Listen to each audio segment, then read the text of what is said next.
오늘 소개해드릴 10만원짜리 태블릿으로도 100만원짜리 태블릿이랑 똑같이 사용할 수 있는데 90만원이 아깝지 않으신가요?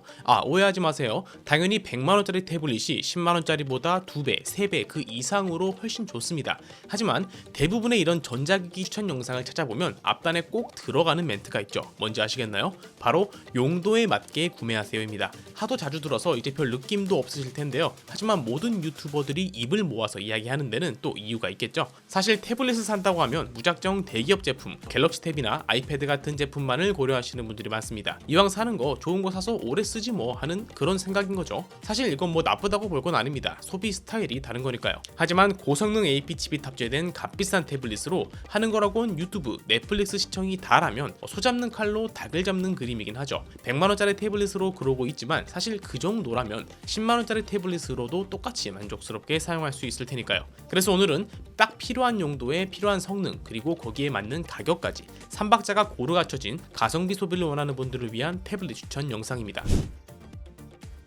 자, 오늘 소개해드릴 제품 중에서 가장 저렴한 제품입니다. 17% 할인 들어가서 무려 14만원대로 가져올 수 있는 정말 저렴한 태블릿인데요. 사실 이 제품의 포인트는 저렴하다가 아닙니다. 여러분, 꽤 최근까지, 아니 현재까지도 가성비 영상 머신 태블릿을 사려고 하면 레노버, 샤오미 같은 중국발 가성비 태블릿이 시장을 다 잡아먹고 있었습니다. 우리나라 대표 브랜드인 삼성에도 보급 라인인 갤럭시 A 시리즈가 그나마 있긴 하지만 아무리 그래도 가격에서는 어쩔 수 없이 밀리기 때문에 중국 브랜드의 태블릿을 많이 사용했죠. 하지만 이 뮤패드 K10 플러스 바로 국산 제품이라는 건데요. 국산 브랜드라는 뜻은 귀찮은 한글화, 반글화 작업 없이 바로 사용할 수 있다는 거겠죠. 그토록 빠려왔던 국내 브랜드의 쓸만한 영상 머신 태블릿인 겁니다. 거의 3,000개에 달하는 리뷰가 소비자들의 뜨거운 반응을 보여주고 있죠.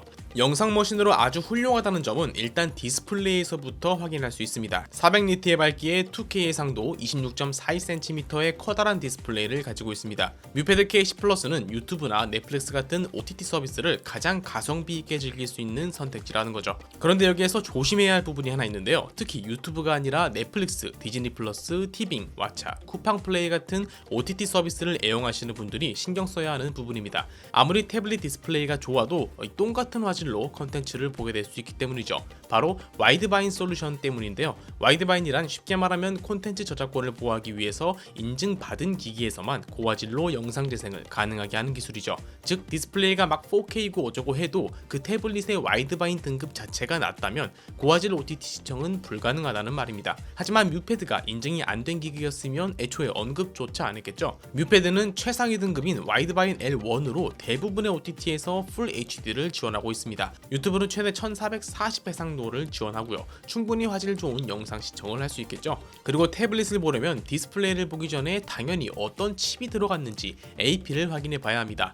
뮤패드 K10 플러스는 AP로 미디어텍 헬리오 G99를 탑재했는데요. 모바일 기기 AP 하면 스냅드래곤, 엑시노스, 디멘시티 이런 얘들은 좀 들어보셨을 것 같은데 헬리오는 좀 생소한 칠 수도 있을 것 같습니다. 하지만 이상한 듣보칩 아닙니다. 헬리오 G99는 가성비라는 이름표가 붙은 아이들에게 굉장히 많이 들어가는 AP입니다. 갤럭시 탭 A9에도 G99가 들어가니 이 정도면 검증은 끝났죠. 이 헬리오 G99 함께 자주 언급되는 스냅드래곤 680보다 솔직히 게이밍 성능 같은 부분에서는 밀리는 게 사실입니다. 하지만 내가 정말 영상을 보려고 사는 거다 라고 한다면 영상 머신 태블릿 AP로는 이 헬리오 G99가 마지노선이라고 보시면 됩니다. 그 정도로 가성비 좋은 AP 칩을 탑재했다는 거죠. 그래서 가격도 이렇게 싸게 나올 수 있는 거고요. 최신 안드로이드 13 운영체제도 지원하고 있고 동영상 기준 최대 9시간 재생이 가능합니다. 6150mAh 배터리 용량을 가지고 있고요. PD 고속 충전을 지원해서 금방금방 충전해서 쓰기 편하죠. 혹시 매장에서 사용을 하거나 업무용으로 사용을 해서 계속 충전기를 꽂아놓고 사용을 해야 할 수도 있을 텐데요.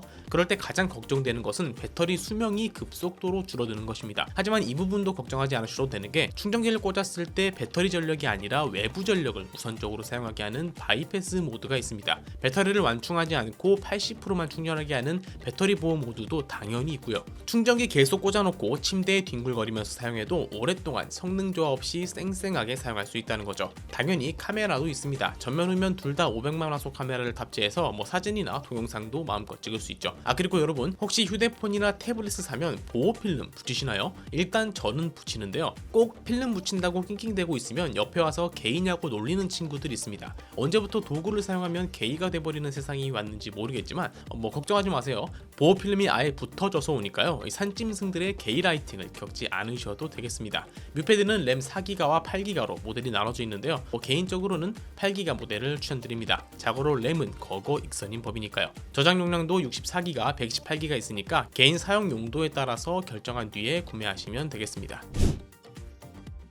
다음은 샤오미 레드미 패드 프로입니다. 갑자기 가격대가 20만원 후반으로 올라서 비싸다고 느껴질 수도 있지만 아니요, 앞서 소개해드렸던 뮤패드가 너무 싼 거고 사실 태블릿이 이 정도면 비싼 건 아닙니다. 플래그십 모델들에 비하면 반값보다 싼 수준이니까요. 이 제품도 중국 제품이지만 국내에서 인기가 너무 좋아 한국에 정발한 모델입니다. 우선 디스플레이를 먼저 볼까요? 무려 120Hz 주사율의 디스플레이가 들어갔습니다. 2배가 넘는 가격에 아이패드 에어가 60Hz인 걸 보면 120을 넣어준 레드미 패드 프로가 선녀로 보일 지경이죠. 30.73cm의 2.5K 상도 600니트 밝기의 디스플레이로 크고 시원시원한 디스플레이를 장착했습니다. 영상 보기 아주 좋은 태블릿이죠.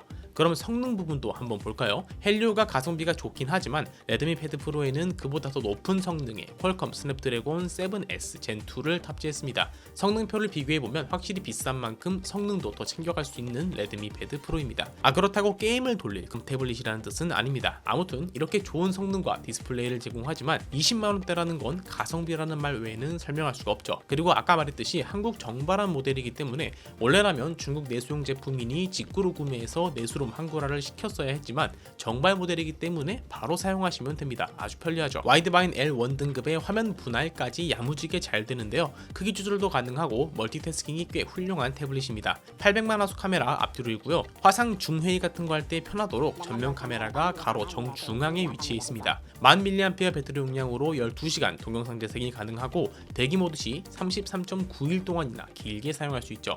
가성비 있는 중국 태블릿인데 한글화도 필요 없는 똑부러진 태블릿입니다.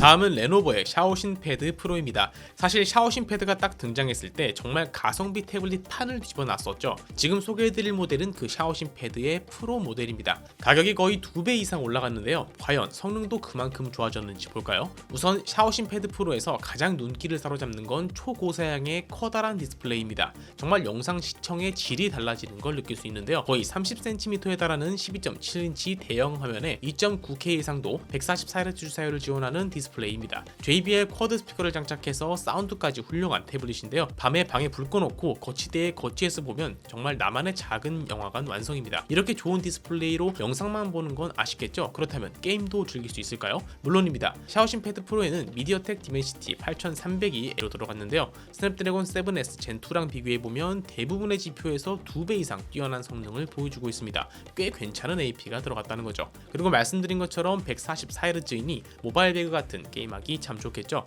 물론 원신 같은 3D 모바일 게임도 충분히 가능합니다. 저렇게 큰 화면으로 즐기는 모바일 게임은 정말 몰입감이 좋을 것 같네요. 게임만 가능할까요? 전용 펜도 있어서 필기까지 가능합니다. 예전에야 레노버 펜은 레이턴시도 심하고 필기용으로는 도저히 못 써먹겠다 였지만 요즘은 아주 성능이 좋아졌거든요. 충분히 잘 쓸 수 있으니 학교 다니면서 학업용으로 쓰기에도 참 좋겠죠. 물론 펜은 추가로 구입하셔야 합니다. 찾아보니까 샤오신 패드 프로는 일반 버전과 컴포트 버전이 나눠져 있는 것 같더라고요. 컴포트 버전은 디스플레이의 95% 눈부심 저감과 저블루 라이트 기능이 추가되어서 나온 모델입니다. 가격 차이가 그렇게 크진 않으니 원하는 모델로 구매하시면 되겠습니다. 자, 너무 영상 머신 위주로 설명을 드렸죠. 우리 게임 좋아하는 게이머 분들에게도 하나 추천해 드리겠습니다. 사실 가성비 게이밍 태블릿 하면 너무 뻔해져 버렸습니다. 그 정도로 압도적인 강자가 시장을 휘어잡고 있기 때문인데요, 바로 레노버 리전 Y700입니다. 모바일 게임 좋아하는 분들은 무조건 들어봤을 그 모델이죠. 현재 3세대까지 나왔을 만큼 꾸준히 사랑받고 있는 태블릿입니다. 국내 정발도 안 돼서 해외 직구해야 하고 당연히 한글화까지 거쳐야 하는 불편함이 있는데도 불구하고 이렇게 인기가 많다는 건 분명 이유가 있어서겠죠. 일단 대체제가 없습니다. 이 정도 성능을 보여주는 8인치 게이밍 태블릿을 다른 거 사려고 해도 보이지가 않아요. 사실 큰 화면이 영상 볼 때는 당연히 좋습니다. 하지만 들고 뭔가를 해야 할 때는 커다란 화면이 마냥 좋기만 한 건 아니죠. 침대에 누워서 이리저리 만지면서 노는 걸 좋아한다면 사실 어느 정도 손에다 들어오는 크기가 적절합니다. 그런 부분에서는 이 Y700이 아주 훌륭한 사용감을 자랑하죠. 게이밍 성능은 어떨까요? 배그, 원신, 붕괴 등 고성능 3D 게임 아주 잘 돌아갑니다. 퀄컴 스냅드래곤 8 젠3를 탑재했기 때문이죠. 그렇게 훌륭했던 레노버 샤오신 패드 프로에 들어간 디멘시티 8300보다 높은 성능을 자랑하거든요. 거기에 램까지 12기가에서 게임이 잘 안 돌아갈래야 안 돌아갈 수가 없는 그런 스펙입니다. 그런데 사실 단순하게 성능 좋아서 잘 돌아간다 이런 수준이 아닙니다. 원래 모든 전자기기는 쓰면 쓸수록 발생하는 발열 때문에 원래 성능보다 출력이 떨어지는 게 자연스럽습니다. 하지만 Y700의 방열 시스템은 타의 추정을 불허하는데요. 실제로 뜯어놓은 걸 보면 그냥 거의 전체가 방열판으로 막아져 있습니다. 이러한 발열 제어 덕분에 1시간 이상 게임을 돌려도 성능 저하 거의 없이 게임을 즐길 수 있다는 것이죠. 손가락이 쾌척한 건 덤이고요. 디스플레이도 게이밍답게 고주사율 디스플레이인데요. 전작인 2세대가 144였던 반면에 3세대로 넘어오면서 165로 업그레이드가 되었습니다. 기본 설정은 120Hz라서 설정해서 따로 바꿔주면 됩니다. 500니트 밝기의 8인치 화면이지만 WQXGA 상도로 시원시원한 화면입니다. 그리고 터치 지원도 32% 감소해서 아주 빠른 반응 속도를 보여주죠. 보면 볼수록 참 게임하기 좋은 태블릿이죠.